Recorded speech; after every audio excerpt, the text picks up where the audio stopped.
At my sister's wedding, my dad raised his glass and said, "Here's to the daughter who made us proud." Everyone laughed. I stood there holding my champagne, fighting back tears. That's when it hit me. Family can applaud you in private, but bury you in silence when it matters most. A new story begins right now. Make sure you've liked, shared, and subscribed so you never miss a moment.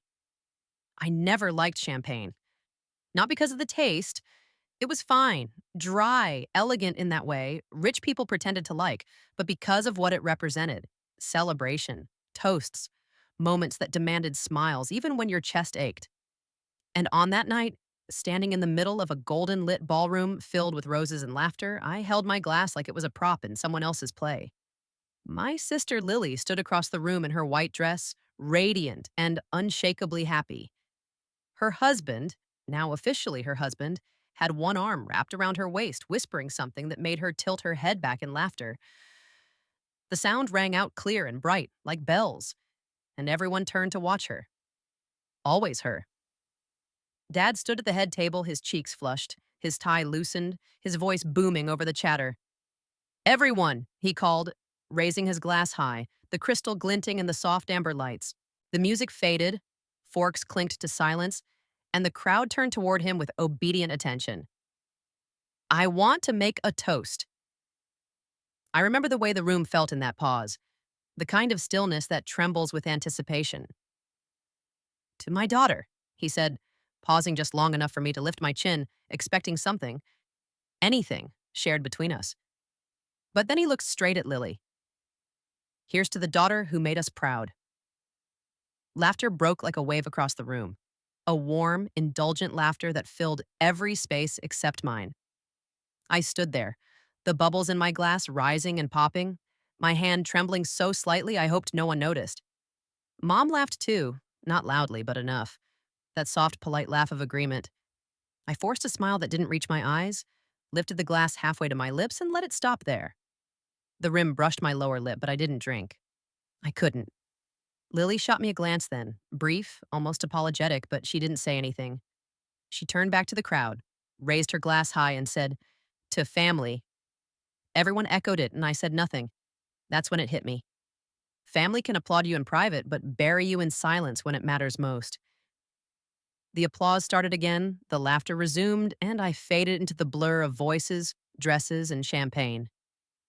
The chandeliers sparkled above, their crystals catching the light like frozen tears. I slipped out before anyone noticed. Outside, the night was cool and quiet, the sky a deep indigo. The sound of distant traffic floated in from the highway. I stood near the edge of the parking lot, heels sinking into the soft earth, trying to breathe through the tightness in my chest. My reflection glimmered faintly in the tinted glass of the venue's doors. My makeup flawless, my hair perfect, the dress I'd picked out weeks ago hanging just right. Everything about me was right, except the hollow ache behind my ribs. The door opened behind me. I didn't turn until I heard her voice. "Hey," Lily said softly. I turned. She looked beautiful even now, even after hours of smiling for cameras and shaking hands. Her veil had been pinned up, and a few strands of hair fell loose around her face. "You disappeared," she said. "Dad was looking for you." I almost laughed. "Was he?" She hesitated, her smile faltering. "You know he didn't mean anything by it." "I know," I said, though my voice cracked on the second word. For a while, we just stood there, the muffled music thumping behind the glass.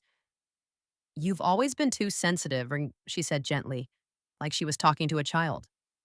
It was a joke. I looked at her, at the way her eyes softened in that patronizing kind of sympathy that people use when they think they understand. "A joke," I repeated. "Right." She took a step closer. "You could have said something. You always let things get to you. Just let it go for once, okay?" I wanted to scream, to tell her it wasn't about the toast or the joke or the fact that she got the wedding and I got the leftovers of our parents' approval. But my throat closed around the words. I just nodded, forcing the smallest smile. "Yeah," I said. "Sure." She smiled again, relieved probably, and leaned forward to hug me. The scent of her perfume was sharp and floral. I stood stiffly for a second before returning the gesture. When she went back inside, The door closed with a soft click, and I was alone again. That night, I didn't go home. I drove. Nowhere in particular. Just away. Past the streetlights, past the edges of town, until the roads turned narrow and dark and unfamiliar. The radio played songs I didn't recognize. At one point, I pulled over near an old bridge, the kind that creaked under every passing car. I rolled down the window, let the night air wash over me, and stared down at the water glinting below. I thought about everything that had led to that moment. Every time I'd tried to be enough. Every time I'd been almost the favorite, almost the success, almost the reason for pride. It wasn't always this way. When we were kids, Lily and I were inseparable. She was a year younger, but she acted older, more confident. She had a way of pulling people in, of making them feel like the world revolved around her, and maybe it did. I was quieter, bookish, the kind who got praise for grades and silence for everything else. I remember one summer when I was 14. Dad had promised to come to my piano recital. I practiced for weeks until my fingers ached. The day came, and Mom sat in the front row, holding a bouquet she'd picked up on the way. The seat next to her stayed empty. He didn't come. After the recital, Mom said something about work, about how he'd try next time. Lily ran up to me grinning, saying I sounded amazing, that she'd tell him how good I was. But when we got home, he didn't ask. He just said, "Good job, kiddo," without looking up from the TV. That was the first time I realized praise could be a form of dismissal. Now, years later, I sat there on that bridge, the memory like a stone in my chest. I didn't know then that the wedding was only the beginning, that the toast, that one cruel sentence, would unravel something much darker than family favoritism. When I finally made it home, it was past midnight. The house was dark, the street silent except for the hum of a distant generator. I kicked off my heels by the door, dropped my purse on the counter, and poured myself a glass of water. Something about the house felt off. I couldn't explain it at first. Everything looked the same: the framed photos, the faint scent of vanilla candles, the small stack of unopened mail by the microwave. But there was a stillness, a wrong kind of quiet. I walked into the living room. The light from a nearby street lamp spilled through the blinds, painting faint stripes across the floor. That's when I noticed it. The answering machine's red light was blinking. Slowly, steadily. I hadn't used that thing in years. Most people texted or called my cell. I pressed play. The first message was a hang-up. The second, static. Then, "Hi, it's me," Lily's voice. But she sounded different, tight, nervous. "Listen, There was a pause, like she wasn't sure what to say. "I need to talk to you. It's important. Don't tell anyone I called, okay? Especially Dad." The message ended abruptly. My hand froze over the machine. She'd called me? When? The timestamp read 10:32 p.m., barely an hour after the toast. I replayed it twice, the same sharp breath at the beginning, the same tremor in her voice. Then before I could think, I grabbed my phone and called her. It rang once, twice, then straight to voicemail. I tried again. Same result. For a moment, I just stood there staring at the machine like it might give me an answer.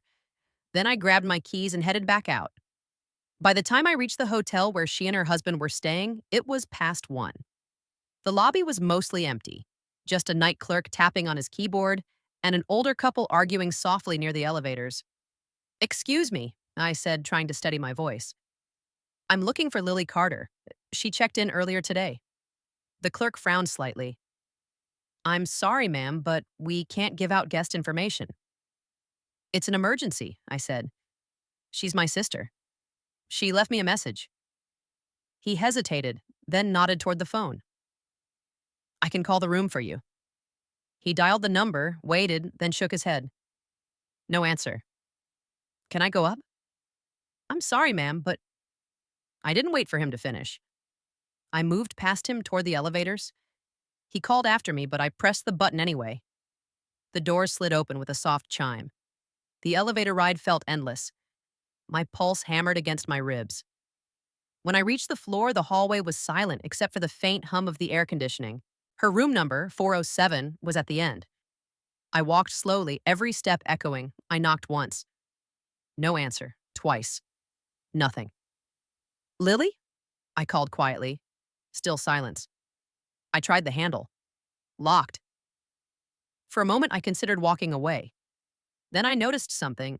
Just beneath the door, a thin line of light. Flickering. I crouched, peering through the gap. The light wasn't from a lamp. It was moving. Faint, golden, and unsteady. Like firelight. I straightened and knocked harder.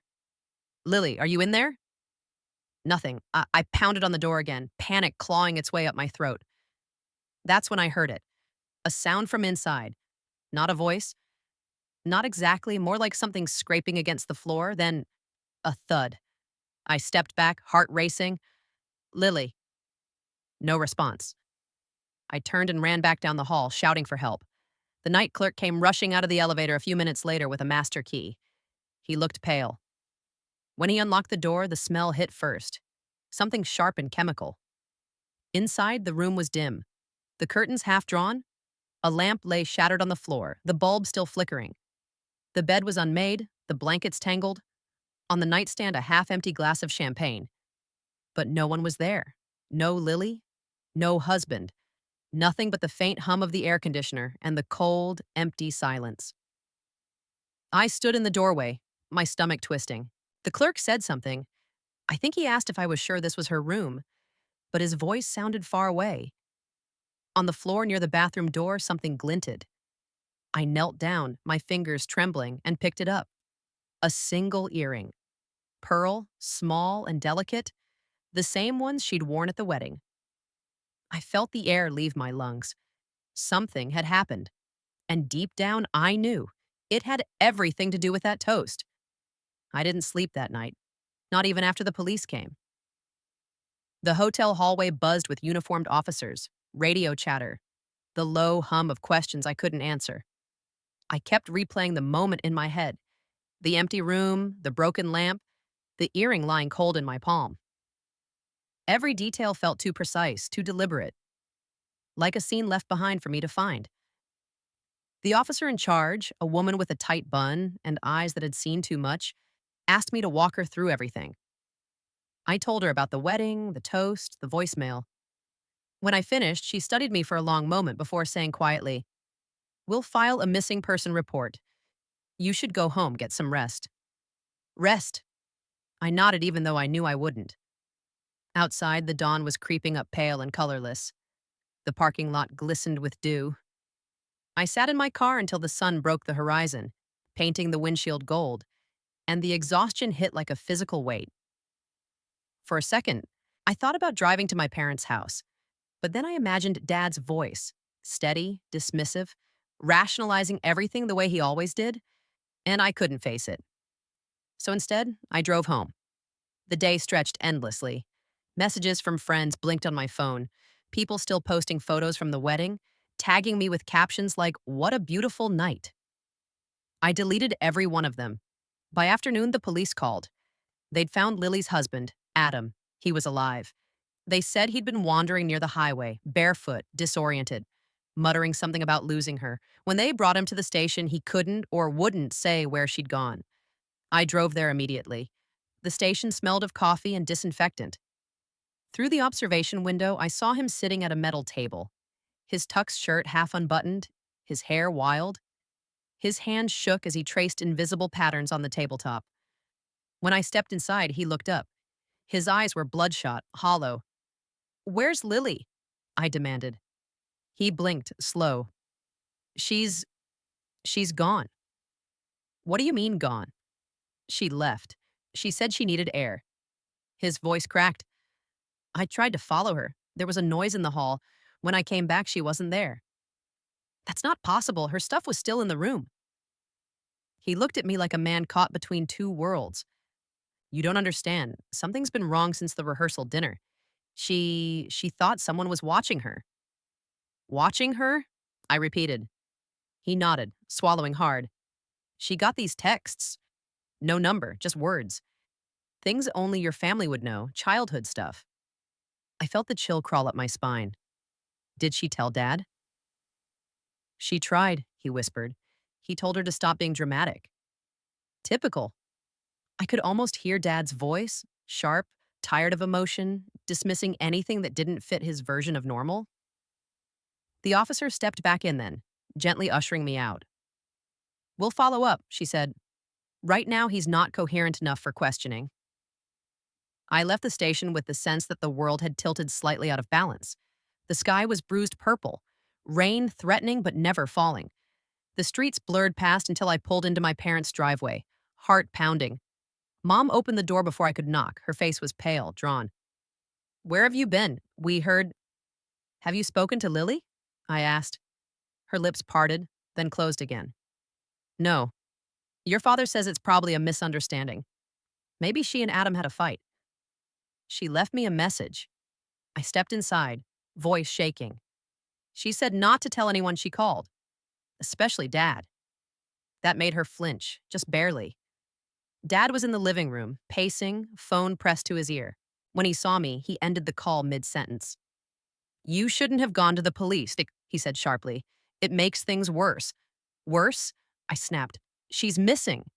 "She's not missing," he said, his tone so calm it was almost cruel. "She probably needed space. Weddings are stressful." "Space doesn't explain an empty hotel room and a broken lamp." He looked at me the way he used to when I was 16 and dared to challenge him. "You always think there's a drama. Maybe this time don't make one." I stared at him, realizing that his version of control wasn't strength. It was fear. The fear of being exposed, of losing the tidy illusion of a perfect family. That night, I couldn't stay there. I drove back home, heart pounding, every shadow outside the car seeming alive. The road twisted through the woods like a ribbon of ink. When I finally pulled into my driveway, the porch light was on. I didn't leave it on. My pulse jumped. I sat in the car for a full minute before getting out. The house was quiet, the door unlocked. Inside, nothing looked disturbed. Until I reached the kitchen. On the counter sat an envelope, cream-colored, my name written across it in Lily's handwriting. For a moment, I just stared at it, afraid to touch it. Then I tore it open. Inside was a single photograph. Us, as kids, standing in the backyard of our old house, both grinning, grass stains on our knees. On the back, written in pen, "You remember the attic. Don't let him find out." I froze. The attic. The old house. We hadn't lived there in over 15 years. The message didn't make sense, unless she'd meant for me to find it after something happened. Unless she'd known. I drove out there the next morning. The old place sat at the edge of town, half hidden behind overgrown hedges. The "for sale" sign out front was faded, tilting in the dirt. Dad had rented it out for years, but recently it had been empty again. The front door was locked, so I circled to the back where the basement window was still cracked from the inside. I slipped in. The smell of dust and old wood instantly overwhelming. Every step creaked. Sunlight filtered through the blinds, cutting the living room into pale stripes. The house felt smaller than I remembered, like childhood places always do when you return as an adult. Upstairs, the door to the attic was still there, narrow white paint peeling. I hesitated, hand on the handle, memories flickering through my mind. The two of us hiding up there during storms, whispering secrets we swore to keep forever. The door opened with a groan. Dust motes swirled in the light from the single round window.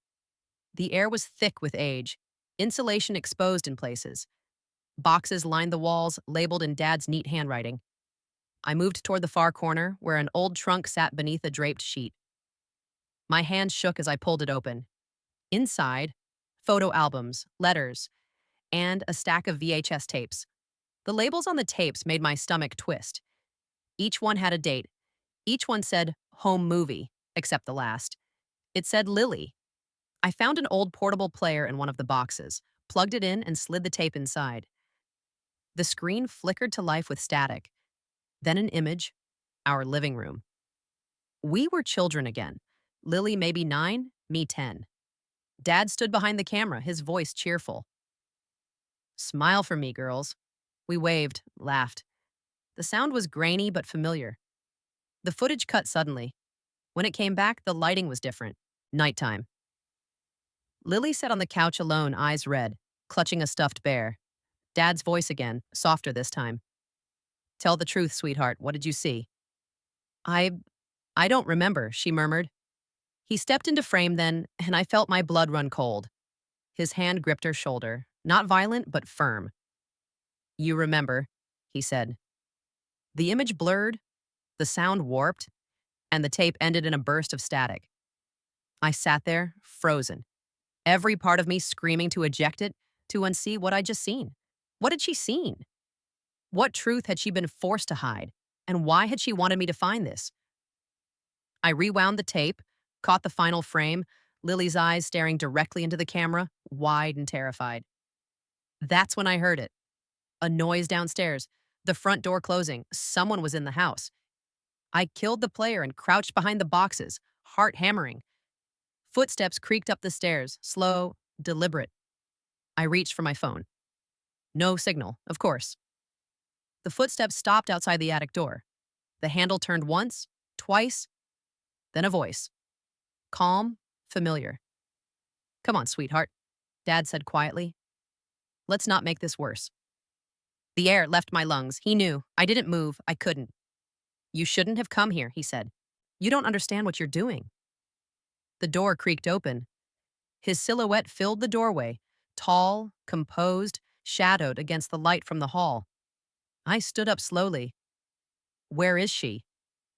My voice came out hoarse. He sighed. She was sick. You know how she gets. She said things that weren't true. She left me the tape. His eyes flickered just for a second. Then you shouldn't have watched it. I felt something dark coil inside me. What did you do to her? He took a step closer, his voice dropping. You need to forget about this, for your sake. And then, somewhere behind him, another sound. A door opening downstairs, a woman's voice, faint, trembling. Dad? I froze. Lily.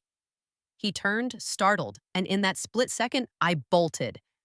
I pushed past him, down the stairs, heart slamming against my ribs. She was there, standing in the living room doorway, pale, alive, her dress torn, eyes wide with terror. When she saw me, she whispered, He knows. Before I could reach her, Dad grabbed my arm, his grip iron tight. You're making a mistake, he hissed. But she was already running, out the back door, into the daylight. I wrenched free and chased her. Outside, the air smelled of rain. She sprinted toward the woods behind the house, barefoot, branches clawing at her skin. I followed, the ground slick beneath my shoes. Lily, wait! She stopped only when we reached the clearing where the old swing set used to be. The metal frame stood rusted and bent, ghost-like in the gray light. She turned to me, chest heaving. He'll never let it go. What are you talking about? Her eyes filled with tears. You saw the tape. You know what he did. Before I could respond, a voice echoed from behind us, calm, steady, closer than it should have been. No one's going to believe you. He was there, standing at the edge of the clearing, rain beginning to fall around him. For a heartbeat, everything was still, the three of us caught in some terrible symmetry. Then, Lily reached into her pocket and pulled out a small flash drive wrapped in tape. She pressed it into my hand. If anything happens to me, she whispered, don't trust him. Don't trust anyone. And then she ran again, deeper into the trees, vanishing between the shadows. I wanted to follow, but Dad's voice stopped me cold. Let her go, he said softly. It's already too late. The rain came harder then, soaking through my dress, blurring the edges of everything. I stood there, trembling, the flash drive clutched in my fist. For the first time, I realized this wasn't just about jealousy or family pride. Something much bigger, much darker had been buried in our past, and Lily had just dug it up. Rain hammered on the windshield as I drove. The flash drive clutched in my palm. Every few seconds, lightning lit the road, and for an instant I could see my own reflection, white-knuckled, eyes wide, like a stranger behind the wheel. At home, I locked the doors, drew the curtains, and plugged the drive into my laptop. One folder appeared. Memories. Inside were dozens of video clips, each time-stamped across 15 years. Most showed ordinary moments, Birthdays, holidays, laughter. But the dates matched the home movie tapes in the attic. And near the end, a new file. Do not forget MP4. I hesitated, then pressed play. The video opened on Lily's face, pale in the glow of her phone. If you're watching this, I guess I didn't make it out, she whispered. Everything Dad's hidden. Look in the foundation files from the company. There's money missing, projects that don't exist. It's not just him, someone else is involved. You can't trust Mom either. The image shook, her breath quick and uneven. Meet the reporter I told you about. His name's Marcus Lee. He'll know what to do. The screen went black. I sat there for a long time, listening to the rain. My father's voice echoed in my head. You're making a mistake. Maybe he meant this? Maybe he knew Lily had found proof of whatever he'd been hiding behind the family business facade. By morning, I'd traced Marcus Lee to a small local paper that had folded years ago. A few online records showed he still freelanced. Address listed 2 towns over. I drove there before I could lose my nerve. His office sat above a closed bakery, the smell of stale sugar hanging in the hallway. When he opened the door, he looked like someone who hadn't slept in weeks. Gray beard, rumpled shirt, wary eyes that flicked over my face before recognition softened them. You're her sister, he said quietly. She said you could help me. He motioned me inside. The walls were lined with boxes, notes pinned everywhere, connecting strings of names and dates. Your sister was brave, Lisa, he said. She found records of a charity your father's firm created, the Crescent Initiative. On paper, it built community centers. In reality, the funds vanished. When she tried to confront him, someone started threatening her. She never told me, I whispered. She wanted to protect you. He handed me a folder, bank statements, internal memos, photographs of properties that didn't exist. We were going to publish next week, then she disappeared. A floorboard creaked behind us. Marcus stiffened. Did you lock the door? He asked. Before I could answer, the door burst inward. A man in a dark coat stepped through, face shadowed. The crack of a stun gun filled the room. Marcus collapsed. I ducked behind the desk, heart slamming, grabbed the flash drive and ran through the back stairwell. Outside, the alley was slick with rain. Tires screeched behind me. I sprinted until the town lights blurred into mist, until I reached the old train station and hid between rusted freight cars. My phone buzzed. An unknown number. A single text. You can't hide from the truth either. Then another. Meet me where it began. The old house. I stared at the screen, soaked and shaking, realizing that the story Lily tried to expose wasn't finished. It was waiting for me to step into it. I spent the next hour at the train station, watching dawn bleed slowly across the horizon. The phone in my pocket vibrated again. Same blocked number, same message. Meet me where it began. I could almost hear Lily's voice beneath those words, as if she'd written them herself. The old house waited like a wound that never healed. By the time I arrived, the clouds were thinning, light cutting through the mist in pale ribbons. The front door hung open. Inside, the air smelled of wet wood and dust. Somewhere a faucet dripped, echoing through the rooms. I moved quietly, half expecting my father to step out from the shadows again. But the house was empty. On the living room table, someone had left a manila folder. Inside were photocopied bank documents, the same Crescent Initiative accounts Marcus had shown me, but these had handwritten notes scrawled in Lily's pen. Arrows, dates, and a single name circled over and over. Evelyn Ward.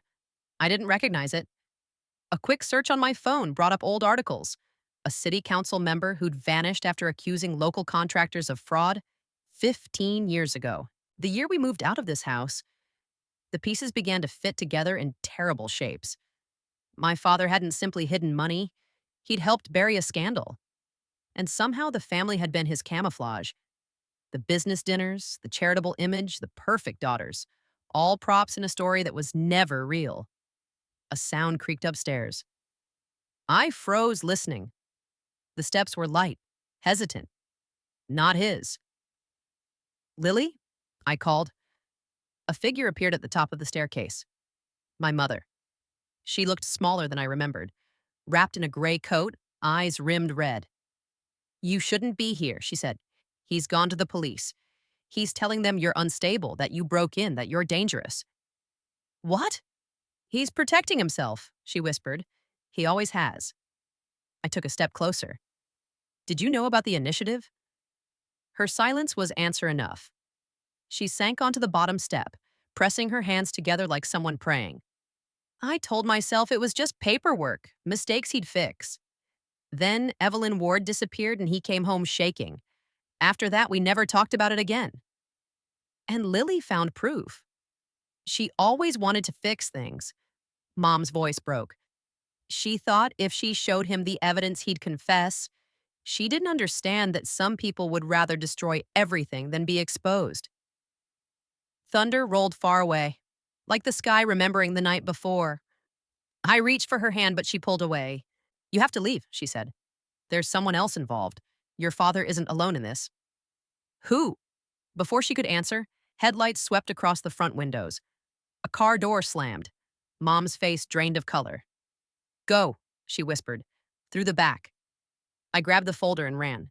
Out the kitchen, through the garden, across the field where the swing set had rusted to bones. Behind me, voices shouted. Mail, urgent, closing fast. I ducked into the trees until the sound of engines faded. When I reached the main road, I kept walking. The folder clutched against my chest until I saw a small cafe just opening for breakfast. I sat at the corner table, ordered coffee I didn't drink, and began reading. Evelyn Ward had been investigating a series of donations routed through shell companies tied to my father's firm. Each one disappeared into offshore accounts. One of the signatures authorizing those transfers belonged to Marcus Lee. My pulse skipped. The reporter who claimed to help us had once been part of it. Maybe that's why he'd gone into hiding. Maybe that's why someone wanted him silenced. In the margin of one report, Lily had written a single line. He'll use her story again if I don't stop him. Who did he mean? My father or Marcus? The doubt twisted in my stomach until I could barely breathe. I left the cafe just as the sun broke through the clouds, the light too bright after so much darkness. My phone buzzed again, another blocked call. This time I answered. A quiet male voice said, "You have something that belongs to us." Who is this? If you want to survive, bring the documents to the river pier at dusk. Come alone. The line went dead. I stood there on the sidewalk, the world suddenly too sharp, every color too vivid. In the reflection of the cafe window, I saw myself. Tired, soaked, clutching a folder that could destroy the only family I'd ever known. But the choice was already made. I was going to the pier. And whatever waited there, I'd face it. Because running had never saved Lily. Maybe finally, confronting the truth would. Dusk stretched across the river like bruised glass. The pier creaked beneath my feet, boards damp from the tide. I stood at the edge, wind curling my hair into my face, the folder of evidence clutched against my chest. Every instinct screamed that this was a trap, but curiosity and desperation had fused into something heavier than fear. Across the water, the factory lights blinked on one by one, orange and ghostly. A single car waited at the far end of the pier, black, engine idling, windows tinted. I walked toward it slowly, the air smelling of salt and rust. My phone buzzed once. No police, no recording. When I was 10, Lily and I used to come here with Dad to feed the gulls. I could still see the image, him laughing, her barefoot on the boards, the gulls wheeling overhead. Now the same boards groaned under my shoes like an old secret remembering its own weight. A man stepped out of the car, not my father, not Marcus either. Someone else. Tall, coat buttoned to the throat, face blurred by the fading light. He stopped a few yards away and raised his hands, palms open. "I'm not here to hurt you," he said. His voice was calm, measured. "You have what I need." "Who are you?" "Call me Ward," he said. "Evelyn was my sister." My heart stuttered. "She's alive?" His eyes flickered. "No, she's the reason this can't stay buried." He reached into his coat slowly, producing a flash drive identical to the one Lily had given me. "Your sister copied the data, but she didn't have the encryption key. I do. Together, they'll prove everything." I didn't move. "Why tell me now?" "Because your father's already making calls to erase the trail. If he succeeds, every file, every transfer, every witness disappears, including you." Lightning flashed somewhere behind the clouds. The river caught the reflection, a sudden slice of silver across the dark water. I don't trust you, I said. You shouldn't, he replied simply. But you trust the truth. That's enough. He held out his hand for the folder. I hesitated, feeling the paper edges bite into my fingers. Lily's dead because of this, I said. I'm not walking away without answers. Ward nodded once, like he'd expected that. Then follow me. He led me to the car. Inside, a laptop waited on the passenger seat. He inserted his drive, and a list of files bloomed on the screen. Names, numbers, coded transactions. My father's company sat at the center of it like a spider in a web. And radiating outward were dozens of other firms. Shell companies, dummy charities, silent partners. One folder was labeled Family. Ward clicked it open. Inside were scanned contracts. My mother's signature on several. My own name appeared once from an account opened when I was 19, an internship my father had arranged. I'd never realized I'd signed company paperwork that tied me to his empire. My stomach turned cold. Ward looked at me. He used all of you as cover. If the investigation starts, he'll claim you helped. I pressed a hand on my forehead. He's already set me up. That's why we act first, Ward said. We release the files to the press tonight. For the first time all week, I felt the air shift, like hope, fragile and new. I opened my mouth to agree, but headlights swept over the pier from the road. Another car, my father's. I could see the outline of his shoulders through the windshield. Ward shut the laptop, face tightening. We're out of time. I stepped from the car, heart racing. My father approached slowly, the wind tugging at his coat. You don't understand what you're doing, he said, voice steady as stone. These people will ruin you to protect themselves. Maybe, I said, but at least I won't spend the rest of my life pretending. His eyes softened almost tenderly. You sound just like her. Lily, she thought she could save everyone. You can't. Ward's voice came from behind me. You can save the truth.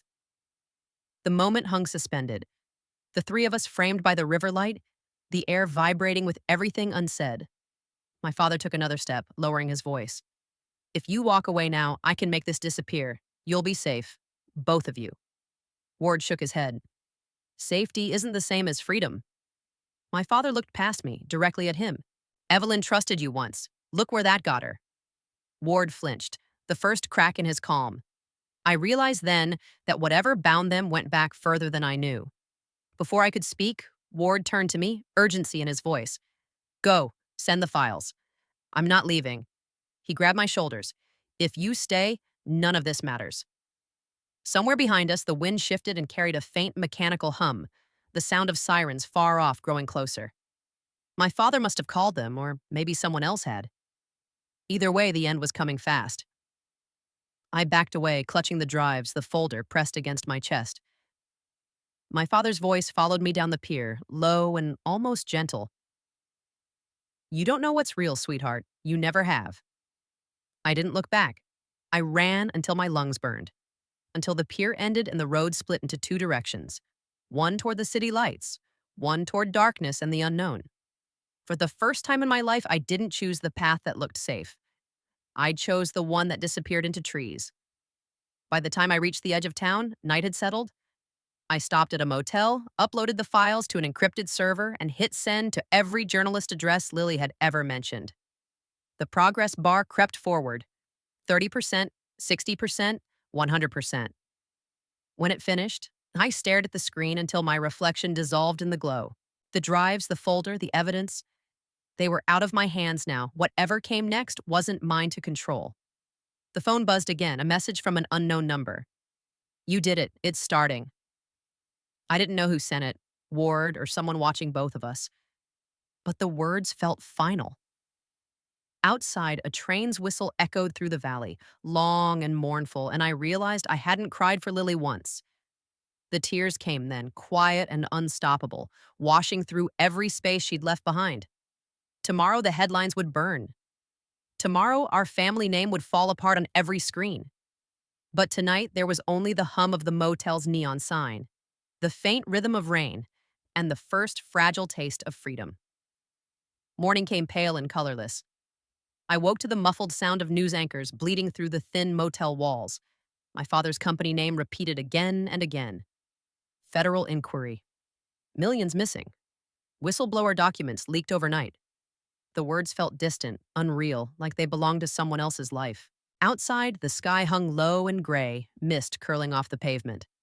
I made coffee from the packet by the sink and sat on the bed, scrolling through headlines.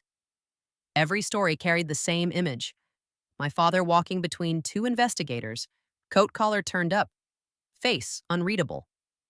Beneath the photo, a single line. Sources allege family members provided evidence. Family members, me, Lily. I didn't feel triumph, only a hollow quiet. The kind that comes after a storm when everything looks intact but nothing feels the same. By noon, my phone buzzed with an unknown number again. I almost ignored it, then answered. Are you safe? It was Ward's voice, rougher now, almost human. I think so, I said. What happens next? There'll be hearings, statements. They'll want you to testify. A pause. You did what your sister couldn't finish. She's really gone, isn't she? The silence stretched long enough to be an answer. Finally, he said, she believed telling the truth mattered more than surviving it. Don't let her be wrong. The line clicked dead. I stared at the phone, the world tilting slightly as exhaustion flooded through me. The truth was out, but it didn't feel like justice, just exposure, raw and heavy. A lifetime of secrets, suddenly naked under the light. I drove home that evening. Reporters crowded the street, microphones flashing like sparks when they saw me. I kept walking. Inside, the house smelled the same. Vanilla candles, polished wood. But the silence was different now, no longer peaceful, just empty. Mom sat at the kitchen table, a cup of tea cooling in front of her. She didn't look up when I entered. They've taken him, she said quietly. I saw. She nodded once. They'll take the house too. Everything we built is gone. I wanted to tell her we hadn't built anything, that it had all been a facade. But the words felt cruel. Instead, I said, maybe that's how something new starts. She looked at me then, eyes tired but softer than I'd ever seen them. You sound like Lily. We sat there in the fading light, not touching, not speaking, just letting the years settle around us like dust. Somewhere outside, cameras clicked. Somewhere inside, the clock ticked toward evening. When night came, I went to my room. The wedding dress photos still hung on my phone's feed, frozen moments of smiles and champagne. I scrolled past them until I found one picture of Lily and me as children, mud-streaked, wild-haired, laughing with our arms around each other. I saved it to my screen, not because it made me happy, but because it reminded me that before the silence and the lies, there had been love, however brief. The next weeks blurred together. Statements, interviews, a dozen retellings of the same events until even my own memories began to sound rehearsed. Every time I spoke Lily's name on record, it felt like stitching a wound that never closed. The investigation widened. The Crescent Initiative unraveled into a network of corruption that reached farther than any of us had imagined. My father's plea was public, his face drawn but calm. Mistakes were made, he said to the cameras. I tried to protect my family. Watching it from the courtroom bench, I realized he still believed that lies were a form of love. Months later, when the verdict finally came, I didn't attend. I was miles away, standing at the edge of the same river pier, wind cold on my skin. The board still creaked, the water still caught the light in thin silver threads. I scattered Lily's earring there, the one I'd kept since that night, as quietly as I could. It fell with a faint ripple and disappeared. For a moment, I thought I saw her reflection beside mine in the water, smiling the way she used to before everything splintered. Maybe it was only the light, but I chose to believe otherwise. Some truths aren't meant to be proven. They're meant to be carried. When I turned to leave, my phone buzzed with a final message. No sender, no signature, just a line of text. You did make us proud. I didn't know who sent it, maybe Mom, maybe Ward, maybe no one at all.